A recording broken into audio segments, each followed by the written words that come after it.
હું છું ડૉક્ટર નિધિ પટેલ, ગાયનેકોલોજિસ્ટ. આગળના વિડીયોમાં આપણે જોયું કે પીસીઓએસના મુખ્ય લક્ષણો એટલે કે સિમ્પટમ્સ શું હોય છે. હવે આજે આપણે જાણીએ કે આ પીસીઓએસનું કારણ શું છે. તો એનું સૌથી અગત્યનું કારણ છે હોર્મોનલ ઇમ્બેલેન્સ, જેના લીધે અંડાશયમાંથી એન્ડ્રોજનનું પ્રમાણ વધી જતું હોય છે. તો આ હોર્મોનલ ઇમ્બેલેન્સ કેમ થાય છે તેના માટે પણ ઘણા બધા કારણો જવાબદાર છે.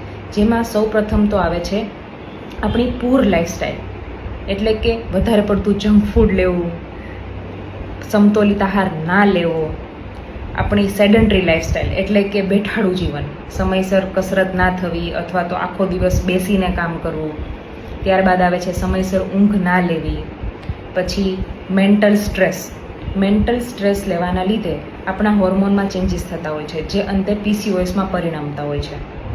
પછી આવે છે આપણો વધારે પડતો ચરબીનો ભાગ, જેમાં ખાસ કરીને પેટ પરનો અને થાઈ પરનો ચરબીનો ભાગ.